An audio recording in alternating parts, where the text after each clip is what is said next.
Teman-teman, sobat-sobat, kembali saya Bung Temari Putra akan berbincang dengan seorang hamba Tuhan, namanya Pendeta Yosua Cendana. Beliau melayani sebagai pendeta di Gereja Duta Injil di kawasan Kuningan, Jakarta Selatan. Apa yang kami perbincangkan dan diskusikan adalah sesuatu yang sangat menarik dan sangat perlu kita renungkan. Mari kita mulai.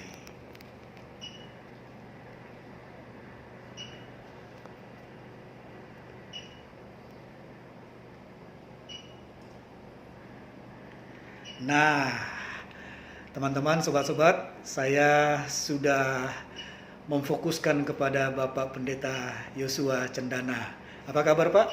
Baik, shalom Pak Pendeta Tema. Bukan hanya salam, Pak, kita salaman. Puji Tuhan. Baik, terima kasih ya. Kita bincang-bincang singkat terbatas waktu, tetapi substansial, sangat mendasar.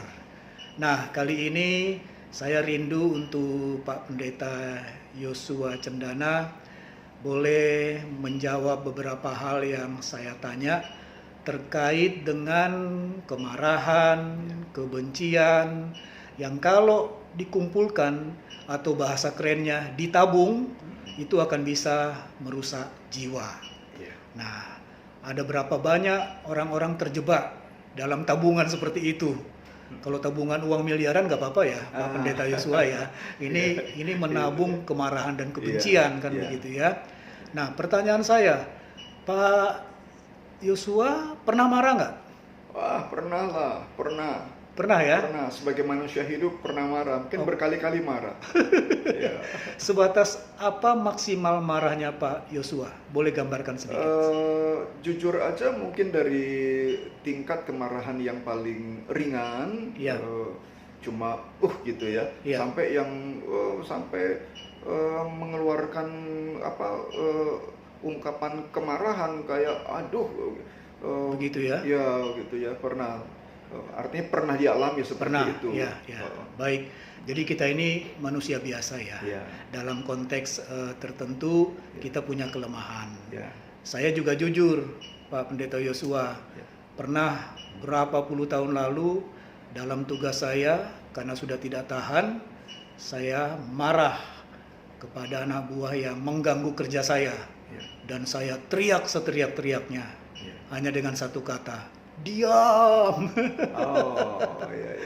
Tapi itu jadi pengalaman buruk, tapi jadi pengalaman untuk diambil hikmahnya. Nanti mungkin akan kita senggol sedikit. Nah, baik Pak Pendeta Yosua, sekarang kita masuk ke dalam hal yang sangat mendasar. Kalau seseorang marah, apalagi dia orang Kristen, batasan-batasan boleh marah itu seperti apa ya menurut Pendeta Yosua ya? Sebetulnya kalau dibilang batasan apa untuk boleh marah, sejauh yang saya tahu nggak ada batasannya. Kenapa? Karena Alkitab melarang kita marah. Oh, melarang ya? Iya, jelas sekali dalam kitab Yakobus ya, dibilang janganlah menjadi marah karena kemarahan manusia tidak ada kebenarannya di hadapan Tuhan. Artinya kalau kita sederhanakan dalam bahasa sehari-hari, tidak pernah bisa dibenarkan orang jadi marah gitu kira-kira. Oh begitu ya. Nah kalau begitu saya langsung ingat nih. Di kitab Injil maksud saya ada perikop Yesus mengusir pedagang-pedagang yang ada di halaman Bait Allah. Sebetulnya dalam kisah Injil tentang Yesus mengusir para pedagang itu tidak ada kata marah. Iya, memang tidak ada. Ya, Alkitab hanya menceritakan dia membuat cambuk, dia mengobrak-abrik dagangan orang-orang yang berdagang di dalam halaman bait suci, dia mengusir mereka keluar. Memang tafsiran kita, asumsi kita, Yesus marah, gitu kan? Itu kan kamus manusia, gitu kan?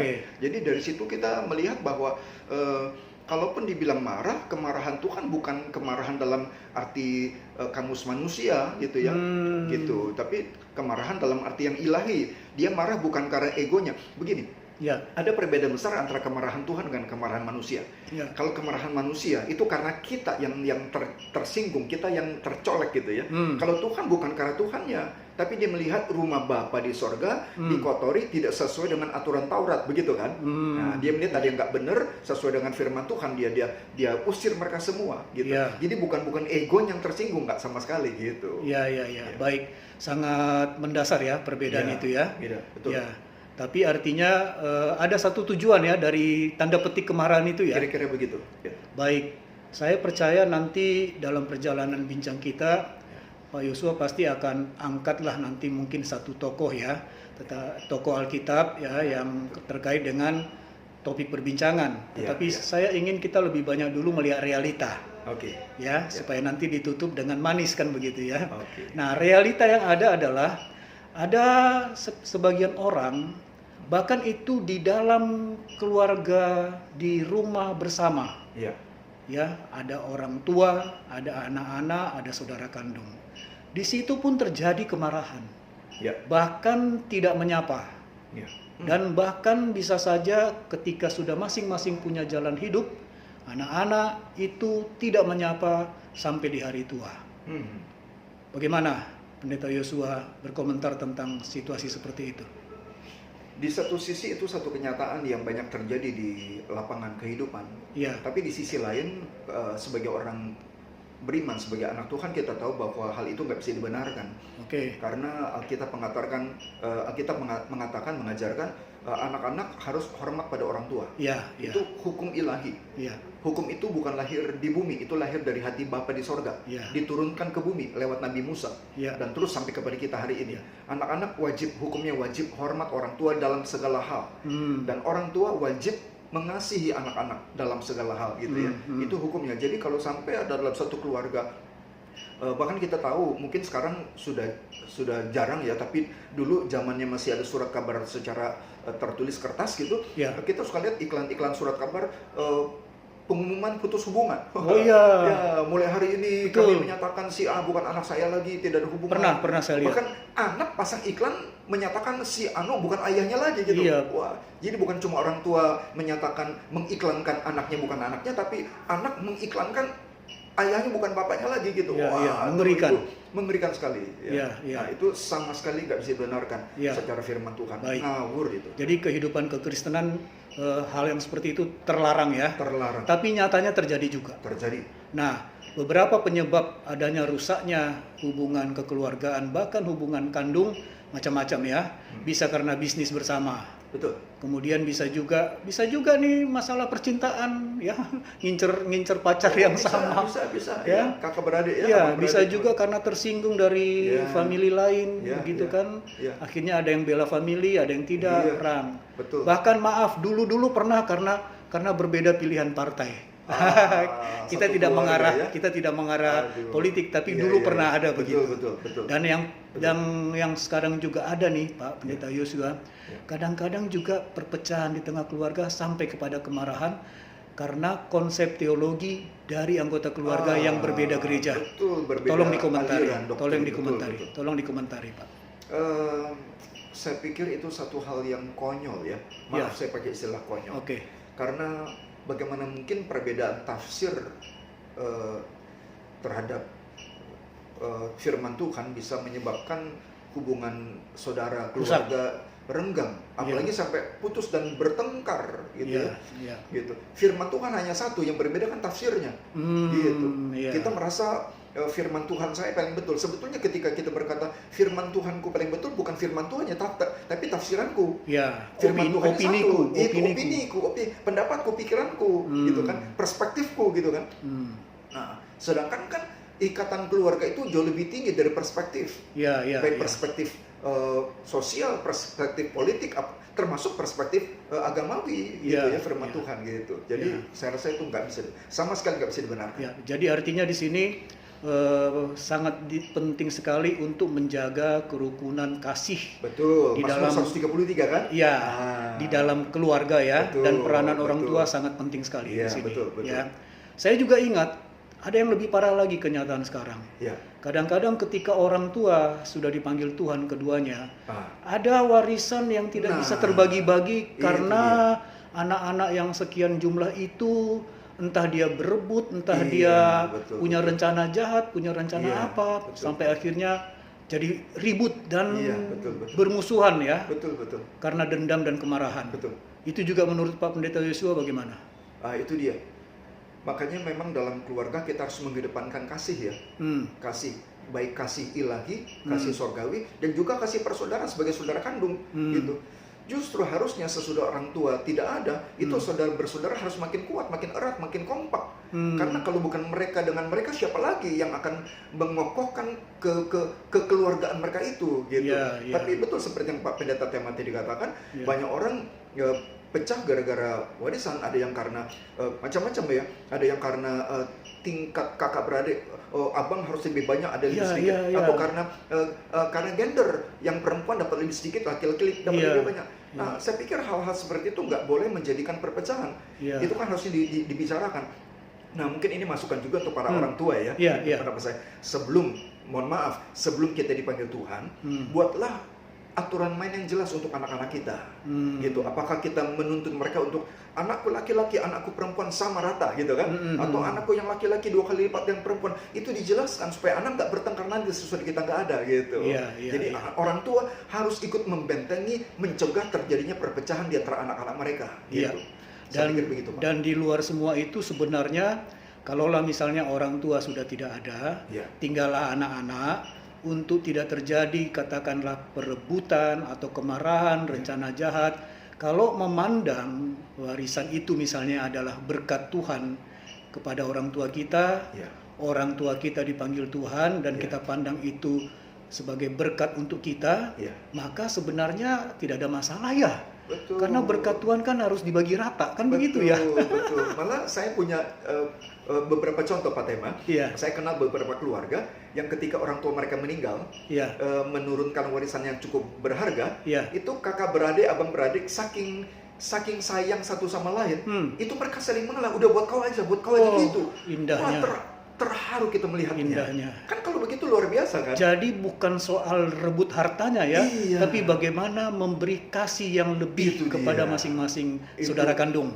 Amazing, luar biasa sekali. Itu baik. Betul. Semoga yang punya masalah warisan ketika mendengar ini tercerahkan. Amin. Baik. Amin. Sekarang kita masuk kepada dampak menabung kemarahan dan kebencian. Kain ini, Kain dengan Habil ini gitu kan Nah, jadi dibunuhlah si Habil oleh Kain itu kan Nah, jadi mungkin ini seperti yang Pak Tema juga tadi sempat katakan, ini orang menabung kemarahan. Jadi kemarahan itu dia tabung sedikit demi sedikit. Nah, dampaknya apa? Dampaknya itu yang paling ekstrim terjadi kejahatan. Kalau kita menabung kemarahan, kita akan melahirkan kejahatan. Dalam kasus Kain, dia membunuh adiknya si Habil gitu kan. Nah, dalam kasus kita berbeda-beda. Mungkin ada orang, saya pernah lihat orang saking marahnya dia mengemudikan mobil, berkendara, ada kendaraan lain yang dia rasa kok mepet-mepet dia, menyalip dia dan menghalangi jalan dia. Dia tahan sampai satu saat dia nggak tahan, dia tabrakan mobilnya kepada mobil depan itu. Itu kan artinya itu meluap sesudah dia tahan. Nah, kan itu betul yang Pak Tema bilang, itu ditabung. Dia menabung, dia tabung kemarahan itu. Dia sampai kemarahan itu jadi kebencian, dia benci pada mobil di depannya dan dia tabrakan. Bertindak dia. Jadi akibat dari kemarahan yang ditabung itu adalah hilangnya akal sehat. Jadi bisa menjadi kejahatan, bisa hilang akal sehat kita, kan menyangkut mentalitas kita udah nggak sehat lagi tuh kan. Dan satu dampak juga yang perlu kita perhatikan, kita nggak boleh abaikan, munculnya berbagai penyakit Pak. Secara fisik kita terganggu. Jadi kalau tadi bicara mental ya udah area jiwa itu. Pasti, mensana in corpore sano ya kan. Tubuh dengan jiwa ada kaitan yang sangat kuat sekali. Ini saya lihat Kain ini dia kenapa orang sampai satu hari dia kemarahannya memuncak, meledak dia itu. Karena begini, saya lihat orang menjadi marah karena dia tidak menerima keadaan Pak. Dia tidak menerima kenyataan. Kenyataannya persembahan Kain ditolak, persembahan Habil diterima. Dia nggak siap dengan kenyataan itu. Padahal saya berkali-kali dengar para rekan hamba Tuhan mengkhotbahkan, menyampaikan bahwa hidup kita itu tidak diatur oleh kenyataan, tapi hidup kita harus dipimpin oleh kebenaran. Jadi bukan kenyataan yang mengatur atau menciptakan emosi kita, tapi kebenaranlah yang harus menuntun perasaan dan pikiran kita. Ya. Kalau kita hidup berdasarkan kenyataan, kita akan terbanting-banting, kita akan naik turun dan emosi kita akan teraduk-aduk, kita nggak stabil. Tapi kalau kebenaran menuntun kita, kebenaran tidak berubah. Standar firman Tuhan selalu tetap memberikan petunjuk buat kita. Ya. Jadi penyebabnya adalah karena orang nggak bisa menerima keadaan, dan kemudian karena dia gagal mengelola emosi, Pak. Dia gagal. Itu Kain, dia gagal mengelola emosi dia, gitu. Dia nggak terima emosinya. Dan yang ketiga, yang tidak kalah pentingnya, orang yang saking dia menabung kemarahan lalu meledak, artinya dia tidak mengerti jalan Tuhan. Kain nggak mengerti jalan Tuhan. Ya. Esau pun nggak mengerti jalan Tuhan. Ismail dan Ishak pun nggak mengerti jalan Tuhan. Ya. Kan Alkitab katakan Ismail marah kan, Ya. karena Ishak tiba-tiba menjadi anak emas gitu kan. Ya. Ya. Padahal kalau kita baca, saat Ismail lahir saja Tuhan sudah mengatakan, aku akan bikin dia jadi bangsa yang besar, gitu kan ya. Jadi Ismail nggak terima gitu. Seandainya saja Ismail bisa menerima rencana Tuhan buat dia, mungkin nggak ada konflik sampai hari ini. Baik, jadi sebenarnya kalau kita hidup dalam kebenaran firman Tuhan, maka kenyataan itu adalah fakta dan harusnya disyukuri saja. Ya kan, tidak dibandingkan dengan yang lain, hasil yang lain. Kira-kira kalau begitu. kita dapat A, ya kita syukuri saja. Tuhan sedang kasih saya ukuran A. Betul. Jangan melihat ukuran B+ dari yang lain, kan begitu ya. Karena B+ belum tentu lebih baik dari A dalam konteks perbandingan. Kemudian kehidupan. tadi yang berikut bicara masalah menahan emosi. Betul. Sebenarnya hukum kasih itu adalah rumus untuk menahan emosi, kan. Betul sekali. Nah, betul jadi sekali. pemahaman dan aplikasi itu tampaknya harus kuat dan selalu ada ya, Pak Pendeta Yosua ya. Betul. Lebih Nah, dihayati ya. bicara masalah menahan emosi, saya berbagi. Nanti saya minta komentar Pak Pendeta Yosua. Oke. Pernah dulu saya jadi pemimpin redaksi di sebuah media. Oke. Ada anak baru dan suatu saat dia sangat mengganggu kerja saya yang sedang fokus. Oke. Karena dia agak sedikit urakan, dia junior yang saya bimbing. Lalu karena saya kumpulkan kekesalan dan kemarahan, suatu pagi saya lagi bikin berita, dia datang di sebelah saya. Maaf, kebetulan perempuan waktu itu ya. Saya nggak mau ribut lah dengan perempuan. Tapi karena saya didatangi sedang fokus bikin berita di ruangan itu, dan saya pemret di situ, lalu saya sangat terganggu karena dia bilang, saya mau pakai komputernya, sementara saya sedang fokus. Apa yang terjadi? Tiba-tiba saya berdiri dan berteriak dengan sekeras-kerasnya, diam! Terus saya tinggalkan ruangan itu, saya pergi ke halaman belakang, berdiri di halaman belakang kantor, dan saya ngos-ngosan 5 menit dengan degup jantung yang hampir copot, Pak Pendeta Yosua. Jadi saya merasa seperti mau mati waktu itu. Nah, dari situ saya banyak belajar, emosi memang harus ditahan, tapi kemarahan, kekesalan harus dikeluarkan dengan cara bijaksana. Silakan dikomentari Pak Pendeta Yosua. Betul Pak. Itu dampaknya langsung sampai ke fisik ya Pak? Iya, sampai seperti tadi Pak Tame bilang, seperti mau mati rasanya. Itu kemarahan memuncak, darah naik, oksigen berkurang itu Pak. Jantung bisa copot Pak. Copot, bisa berhenti berdegup itu. Dan paru-paru pun dia ritme pompanya, kembang kempisnya udah nggak normal lagi tuh. Tak terkendali malah ya. Iya, betul itu komplikasi jantung, paru-paru dengan organ-organ semua metabolisme tubuh terpengaruh itu. Jadi emosi dengan tubuh ini sangat berkait erat ya. Jadi artinya kalau kita menabung kemarahan dan kebencian bertahun-tahun, bisa saja jiwa kita jadi rusak tanda petik, sakit tanda petik. Dan berdampak kepada sakit-sakit yang kadang-kadang kita nggak duga kok muncul ini, muncul itu. Itu dia. Pemulihannya bagaimana Pak Pendeta? Saya ingat gini Pak, ini tiba-tiba saya teringat. Waktu saya masih SD, mungkin Pak Tema ingat juga, guru kita di sekolah mengajar. Kalau nggak salah ini kaitannya dengan pelajaran geografi kalau nggak salah belajar tentang gunung berapi. Gunung berapi itu menyimpan magma. Ini kita bicara gunung api yang aktif ya, yang masih aktif ya. Dia menyimpan magma di dalam badannya kan, yang sewaktu-waktu bisa meledak. Nah, kalau nggak salah saya ingat guru kami mengajar waktu itu, pemerintah atau para ahli itu punya metode atau strategi untuk mengatasinya. Salah satunya adalah dengan apa, saya lupa istilahnya itu. Jadi seperti dibolongin badannya, punggung gunung. Punggungnya itu punggung gunung. Iya, disudat atau di apa itu. Jadi tentu ada teorinya ya, berapa besar lubangnya, berapa tentu ada, itu para ahli lah yang tahu. Tapi secara sederhana buat kita orang awam, jadi artinya gini, itu dapur magma. Jadi supaya jangan meledak ke atas, itu dikeluarkan sedikit demi sedikit uapnya ke samping, supaya tekanannya jangan tumpah ke atas. Jadi makanya kadang-kadang di punggung gunung itu suka ada asap-asap gitu, ya memang ada juga kita tahu itu sumber-sumber gas alam. Nah tapi ini buatan, yaitu itulah dapur magma itu di bahasa awam dibolongin, disalurkan gitu ya. Nah saya pikir mungkin mirip-mirip Pak, supaya kemarahan kita nggak meledak. Jadi supaya jadi nggak ditabung, jangan ditabung. Jadi kalau uang jangan ditabung semua, dibelanjakan lah gitu kan kira-kira. Gitu. Jadi kita sumbang ini keluar gitu lah, kita sumbang, kita dermakan gitu kan. Nah jadi kemarahan itu disalurkan. Nah ada beberapa lembaga pendidikan yang mengajarkan salurkannya lewat olahraga. Olahraga itu menyalurkan banyak sekali energi, energi yang tidak terpakai termasuk energi negatif itu disalurkan lewat olahraga gitu ya. Nah, lewat seni. Nah makanya pengembangan talenta. Ya betul, seni melukis, seni pahat, seni suara, seni musik itu kan sebetulnya menyuarakan getaran-getaran jiwa kita.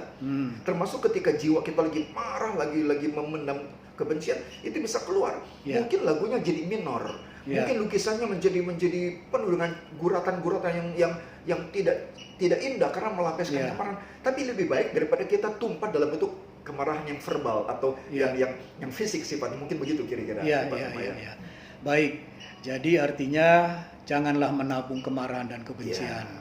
Kemudian ketika itu sudah sempat tertabung, belajarlah untuk mau melepaskan itu dalam pengertian lepaskan pengampunan ya. Betul. Nah, itu kan lepaskan pengampunan ya. Dan karena memang ada kesaksian yang puluhan tahun lalu saya dengar, ada satu hamba Tuhan, dia gembala, ada satu sakit di dalam tubuhnya, lalu dia pergi ke Singapura, dan sebelum dioperasi dia diajak ngobrol dulu lah sama hamba Tuhan. Keluarlah curhatnya, kekesalannya terhadap seseorang. Lalu sesuatu yang mengganjal sakit di bagian tubuhnya itu, ketika masuk kamar operasi hilang Pak Pendeta Yosua. Dia baru menyadari bahwa itu terjadi karena saya menabung kemarahan kebencian kepada seseorang itu. Dan itu kesaksian yang sampai saat ini saya ingat, makanya saya belajar dari kasus saya yang teriak di ruang redaksi itu. Berapa tahun kemudian saya dengar kesaksian itu, nggak mau badan gua sakit gara-gara nabung kemarahan kebencian dan dendam. Itu. Nah sebagai penutup, ada tambahan ataupun ada ungkapan untuk penonton ya, supaya jadi damai dan akhirnya sehat-sehat jiwa dan jasmani. Silakan Pak Pendeta Yosua, penutup. Saya tambah singkat aja menanggapi cerita Pak Tema tadi. Singkat aja, satu kisah nyata nih Pak. Lebih dari 20 tahun, mungkin 30 tahun yang lalu, saya diajak oleh seorang anak Tuhan. Saya melayani di satu gereja. Selesai ibadah, pemimpin setempat mengajak saya untuk besuk anggota kaum muda mereka yang sakit. Ada di Cisarua, di rumah sakit sanatorium paru-paru. Sanatorium paru-paru. Di Cisarua itu ya. Nah, berangkatlah kami satu rombongan, satu mobil malam-malam waktu itu.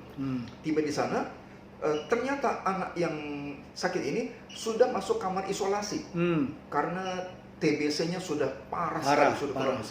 Jadi di satu ruang kaca yang orang udah nggak boleh masuk, karena isolasi. Di dalam ruangan itu sudah virusnya itu sudah berbahaya. Jadi terlalu tinggi konsentrasinya ya. Nah, kemudian kami hanya bisa melihat dari luar, dari balik kaca itu, melihat anak itu sudah selang di mana-mana Pak Tema. Oksigen, infus segala kabel-kabel segala macam. Dan lalu saya bilang kepada pemimpin jemaat yang mengajak kami dengan beberapa orang, ada mungkin kira-kira 10-11 orang, saya bilang ya sudah, kita berdoa saja dari luar sini, kita doakan anak itu. Waktu kami mau berdoa, tiba-tiba saya merasa di hati saya, saya merasa nih ya, rasanya Tuhan menyuruh saya untuk masuk.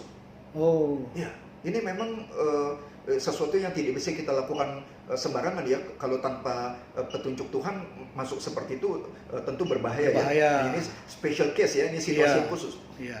Lalu kebetulan ada suster, kita minta izin untuk masuk, suster bilang nggak boleh sebetulnya. Terus saya bilang kami dari gereja, saya merasa kami mesti masuk. Untuk bicara ke dengan anak itu. Jadi Tuhan taruh di hati saya mesti ngomong pada anak itu. Lalu suster itu nggak tahu gimana, saya lupa kisahnya, singkat cerita dia izinkan Pak. Jadi kami masuk bertiga, saya dengan pemimpin jemaat itu, dengan satu lagi anak muda yang merupakan sahabat dekat dari pemuda yang sakit itu. Jadi bertiga lah kami masuk. Masuk, saya ngobrol dengan dia, saya bilang percaya kakakmu Tuhan Yesus Maha Kuasa dengan susah payah, karena di mulutnya ada selang besar Pak. Besar itu, mungkin dua jari jempol itu ya. Dan susah payah, dia bilang ya gitu ya. Kita berdoa ya, Tuhan Yesus mampu untuk sembuhkan kamu. Kalau Tuhan berkehendak, Tuhan bisa bikin mujizat kamu sembuh. Karena menurut catatan medis, diagnosa, dia sudah nggak ada harapan Pak. Jadi tinggal tunggu hari, bahkan tinggal tunggu jam. Ya, menurut suster itu, ini sudah nggak ada harapan. Betul-betul tidak ada harapan sama sekali, sudah kritis Pak. Saya sampaikan terus terang pada anak ini, saya bilang kamu kondisi kritis. Ya, tapi kita berdoa Tuhan bisa lakukan sesuatu. Yuk kita berdoa. Nah, waktu kami mau berdoa, saya merasa Tuhan ngomong lagi pada saya. Belum selesai, ngobrol terus dengan dia.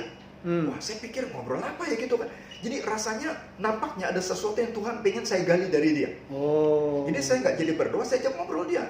Dan tiba-tiba saya punya ide, saya tanya begini, kamu di kota ini tinggal di mana? Di mana orang tua kamu?